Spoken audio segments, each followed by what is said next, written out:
Around 70,000 years ago, humans left Africa for the first time and arrived in India via the Great Coastal Migration. Their direct descendants can be found in the Andaman Islands even today. The next people to populate India were a small group so successful that their numbers quickly multiplied and soon swamped all traces of the previous coastal migration.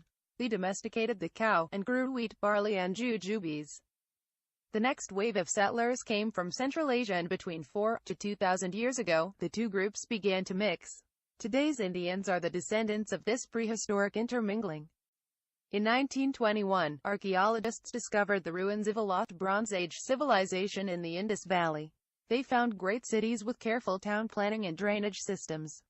This was the Indus Valley civilization, older than the Great Pyramids and at its peak home to, up to 5 million people.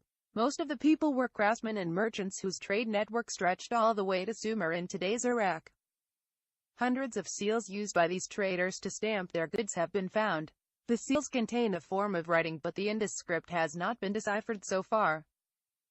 Eventually the civilization went into decline. Perhaps because of climate change, the Indus Valley cities were abandoned and their existence vanished out of memory. Then around 1500 BC a new society emerged. The people cleared forests to graze cattle and made tools out of iron. Their kings rode horse-drawn chariots called rathas to battle, while the priests or Brahmins appeased the gods through ritual sacrifices at fire altars. The sages of this period composed the Vedas, hymns to ancient gods. Many of these hymns are attributed to women scholars. 3,500 years later, the Vedas are still in use today. The language of the Vedas is Sanskrit, mother to the languages of northern India and itself related to the languages of Europe.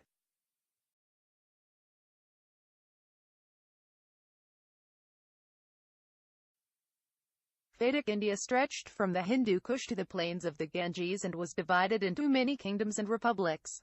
One kingdom, the Kuru, witnessed a dynastic struggle that culminated in a legendary war. This war would be the inspiration for the Mahabharata, an epic poem of gods and heroes that continues to influence India even today. In the 5th century BC, a host of thinkers arose with new ideas that challenged the authority of the priests and their rituals. One of them was a young prince who had renounced his kingdom to seek out the truth. He discovered that desire is the cause of suffering, and letting go of desire was the path to inner peace. He became known as the Buddha, the Enlightened One, and his message spread across India.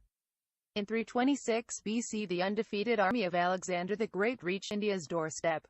They won a fierce battle against King Porus in the Punjab.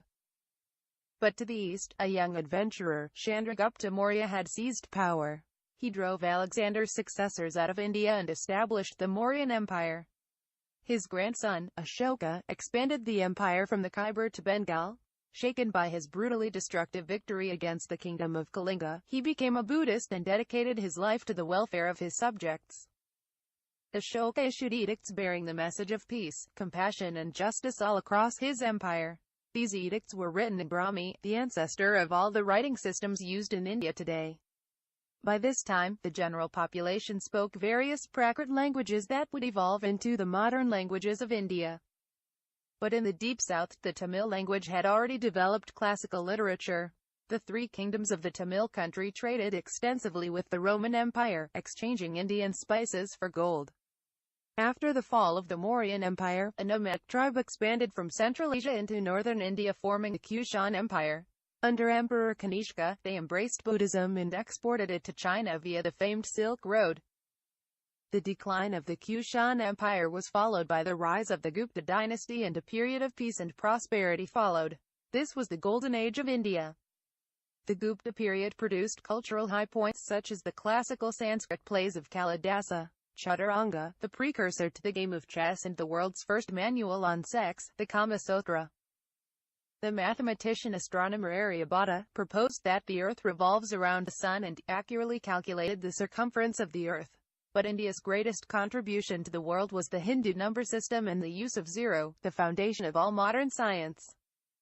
A renewed Hinduism based on devotion rather than ritual emerged under the Guptas, and the cults of Shiva and Vishnu became prominent. The Gupta Empire eventually declined and broke up into many kingdoms that waged war against each other. No ruler of this period was able to create and control a great empire. In the 10th century, the Chola dynasty under Rajaraja broke the deadlock and conquered all of southern India. The Cholo navy dominated the Bay of Bengal and invaded Sri Lanka and parts of Southeast Asia. The Chola kings built great temples to Shiva that also became the centers of economic and cultural life. Around the same time, the temple towns of the north were under attack by Turkic raiders led by Mahmud of Ghazni. 150 years later, another Muslim ruler, Muhammad Ghori, raised vast armies that overran the northern plains. His defeat of the Rajput king Prithviraj in 1192 laid the foundations of Muslim rule in India. Qutbuddin Aibak, a former slave of Ghori, became the first sultan of Delhi. The Delhi Sultanate would give India the tradition of Sufi saints, the Urdu language, music and poetry, and for a brief period, its first female empress. Under Alauddin Khilji they repulsed the Mongol Empire, and under the Tughlaq dynasty the Sultanate expanded into southern India. The weakening of the southern kingdoms paved the way for the rise of Vijayanagar, the last great empire of the south. The Vijayanagar rulers built monumental temples and were patrons of Carnatic music as well as literature in the Kannada, Telugu and Tamil languages. In the north, the nomadic warlord Timur sacked Delhi and massacred its people. This attack severely weakened the Sultanate, and many regional sultanates, Rajput princedoms and the Ahom kingdom of the northeast emerged. In the Punjab, Guru Nanak founded the Sikh religion. The final blow for the Sultanate came when Babur, a descendant of Timur and Genghis Khan, defeated the last Sultan of Delhi at Panipat. Although outnumbered 5-1, Babur had the advantage of gunpowder and cannons. This battle marked the beginning of a new era, the Mughal Empire. Babur's grandson Akbar was a great ruler who united his subjects both by conquest and by tolerance. He started an experimental religion, Din-e-Ilahi, by blending ideas from all religions. He reorganized the administrative departments and abolished the sectarian tax on Hindus. By the time of his death, India had the largest GDP in the world. The Mughals embarked on great building projects, constructing magnificent gardens, forts and tombs, including the Taj Mahal, built by the Emperor Shah Jahan in memory of his beloved queen, Mumtaz. Incidentally, it was Shah Jahan's third son with Mumtaz, Aurangzeb, who imprisoned Shah Jahan and seized the throne. Aurangzeb ruled with an iron fist. The empire reached its greatest extent but was plagued with revolts and religious persecution. Aurangzeb's greatest enemy was Shivaji Bhonsle, a leader of the Hindu Maratha people who broke away from Mughal rule and established the Maratha Empire. After Aurangzeb's death, the Mughal emperors became vassals of the Maratha prime minister or Peshwa. Provincial governors or Nawabs declared independence, as did the Sikhs and the kingdoms of Mysore and Hyderabad. But waiting patiently on the sidelines were the European powers. It was the Portuguese explorer Vasco da Gama who first landed in India in 1498, almost 30 years before the Mughals. The Dutch, Danish, French and British trading companies soon followed. Wary of the growing influence of the British East India Company, the Nawab of Bengal had 146 British prisoners locked up in a small cell. Only 23 survived the night. This incident led to the Battle of Plassey, where company troops led by Robert Clive defeated the Nawab's forces. The emboldened East India Company went on to defeat the Mysore Kingdom, the Sikhs, the Marathas and the French to emerge as the dominant power in India. The company troops were mostly made up of Indian soldiers called sepoys. In 1857, the company issued cartridges greased with the fat of cows and pigs. This infuriated both Hindu and Muslim sepoys, causing a mutiny. They were joined by local rulers including the last Mughal emperor, and the rebels almost succeeded in driving the British out of India. The rebellion, however, lacked a central leadership and was brutally suppressed a year later. The East India Company was dissolved and India was directly governed by the Crown. Independent local kingdoms became British protectorates called princely states. The British Raj had begun. Indian social reformers campaigned for women's education and the abolishment of widow immolation and child marriages. The British built universities, schools and hospitals and a network of railways that connected the country. This brought the different regions of India together and a sense of a common national identity emerged. But all of this came at a heavy price. India was made to grow cash crops like indigo, tea and cotton, which were processed into finished goods in Britain only to be dumped back into Indian markets. Millions died in famines as food was diverted to supply Britain's war efforts in Europe. India's share of world GDP fell from almost 23% in 1700 to less than 4%. The Indian National Congress was first formed to obtain a greater share in the government for Indians, but faced with opposition from the British, the party began campaigning for total independence. In 1919, British troops opened fire on a peaceful gathering at Jallianwala Bagh in the Punjab, killing at least 379 men, women and children.